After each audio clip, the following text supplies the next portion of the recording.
Module 3, chapitre 7, on va parler de la réduction de bruit, qui est un outil qui est arrivé en version 17, donc en même temps que l'intelligence artificielle.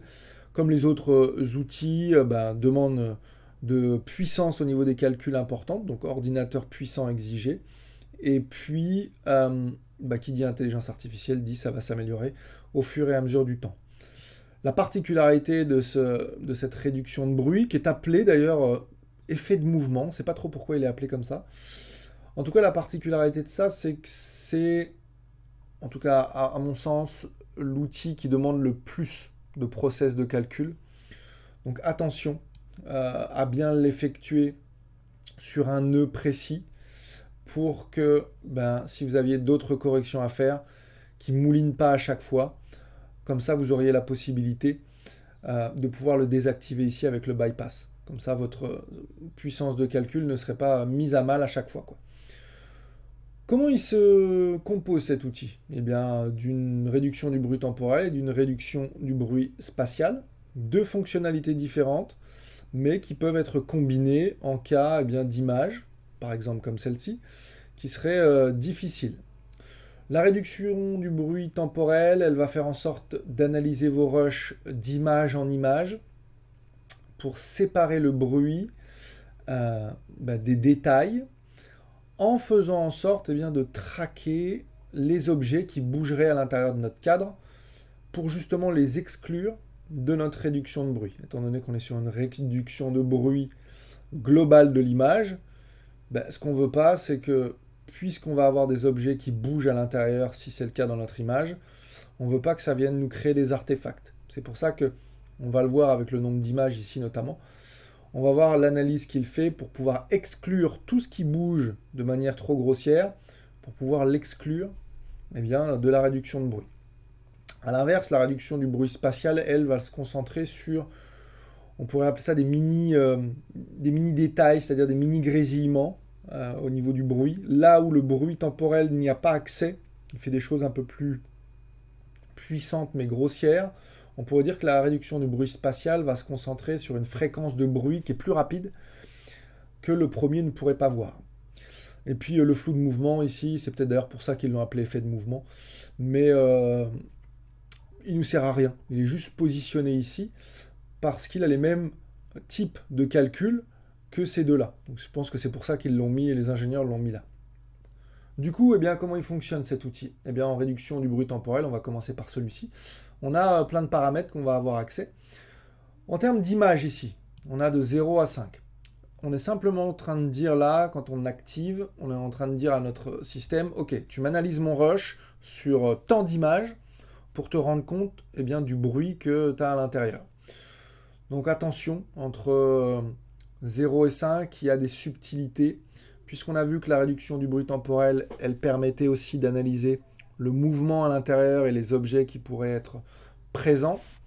Attention, parce que plus on s'approche du 5, plus ça va être précis, plus ça va prendre du temps, c'est une certitude, mais plus, si on a trop de mouvement dans notre image, ça peut créer des artefacts. Donc des fois, on peut avoir envie de réduire notre bruit de manière totale, mais si on a du mouvement, ça peut ne pas être la bonne solution. Dans ce cas-là, on verrait à peut-être rester sur du 4 ou du 3.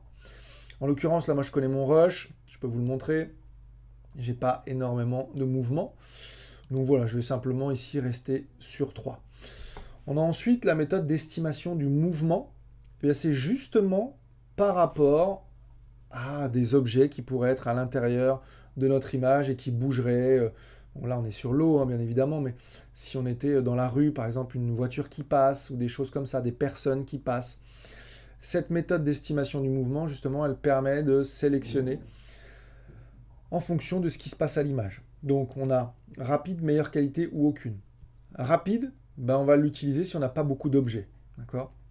Meilleure qualité, on va l'utiliser si on a beaucoup d'objets. Et aucune, si on n'a pas d'objet. Donc là, moi, j'ai pas d'objet. Je pourrais sélectionner aucune ou rapide. Voilà. Étant donné que j'ai un tout petit peu de mouvement ici, je vais laisser sur rapide. En ce qui concerne l'amplitude ici, pareil, large, moyenne ou petite, c'est la vitesse des objets qui bougent à l'intérieur de votre image. On est toujours sur cette analyse du mouvement. Donc bah voilà, large, moyenne ou petite. Moi là je vais rester sur petite parce que c'est des petits mouvements. On a sélectionné ces 3 premiers paramètres, il ne s'est rien passé encore sur l'image, il va falloir travailler sur les seuils temporels. Luma, chroma, le mouvement est fusionné. Les 2 premiers, déjà sachez que vous pouvez les délinker pour pouvoir agir sur l'un ou sur l'autre de manière indépendante. Ou s'ils sont linkés, eh bien quand vous allez changer l'un, l'autre va se changer exactement au même nombre.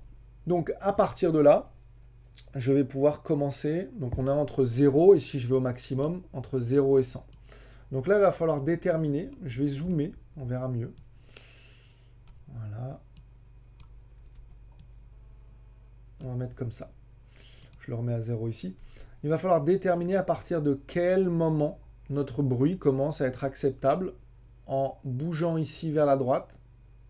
Donc on clique sur notre souris, on bouge vers la droite et vous voyez en direct, le bruit ici commence à diminuer. Donc là je suis à 100, réduction du bruit maximale. Là je suis à 0.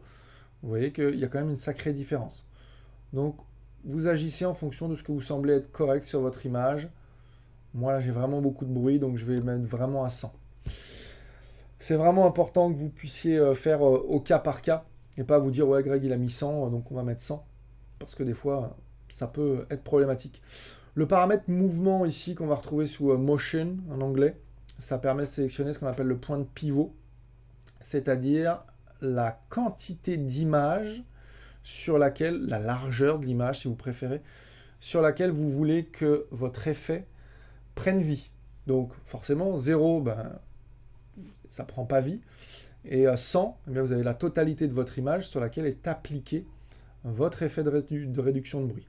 Et puis fusionner, c'est une façon pour l'ordinateur de mixer votre image initiale, donc l'image qui est sans réduction de bruit, et votre image avec votre réduction de bruit pour en faire quelque chose qui ne va pas présenter justement des artefacts qui vont être trop voyants à l'image. Donc là c'est pareil, vous essayez de mixer en direct, vous voyez si je suis à un blend, à une fusion 100%, vous voyez que c'est dégueulasse. Ouais, vous agissez en fonction de ce qui vous semble correct. Voilà. Moi je vais laisser ici. On voit qu'on a une réduction qui est intéressante, mais donc si je fais, voilà, vous voyez, c'est intéressant, mais c'est peut-être pas suffisant. Donc dans ce cas-là, on va pouvoir utiliser la réduction spatiale en complément. On aurait pu l'utiliser de manière isolée, simplement en utilisant une réduction du bruit spatial, mais vous avez vu que dès le début, on avait beaucoup de bruit dans notre image, donc celui-ci, qui est sur des détails qui sont plus fins, n'aurait pas suffi. Par contre, si j'additionne les deux, qu'est-ce que ça peut me donner? Ben, on va voir en direct.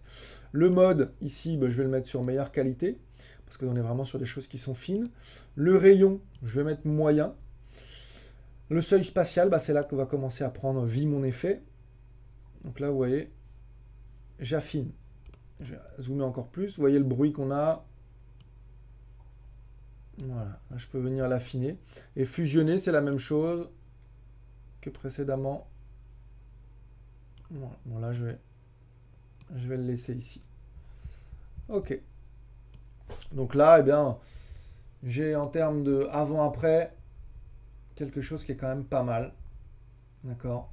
Si je le mets sur grand écran. Voilà. Avec l'activation de la réduction de bruit, sans la réduction de bruit. On le voit aussi hein, dans les vagues. On voit qu'on est vraiment sur notre canal rouge, hein, RGB. Après. Donc voilà les amis pour la réduction de bruit. Je vous ai dit tout à l'heure que c'était accessible directement dans la partie montage. Donc vous pouvez aussi très bien prendre votre timeline. Allez sur effet ici, avoir votre réduction de bruit, vous l'appliquez directement. Donc je le prends, je l'applique. Et donc après il suffit d'ouvrir l'inspecteur, d'ouvrir vos effets ici et vous avez exactement les mêmes paramètres qu'on retrouve dans la partie étalonnage. Hop, on va revenir là. Voilà les amis pour cette leçon. Et on va aller maintenant voir ce qu'on appelle le RGB Splitter Node.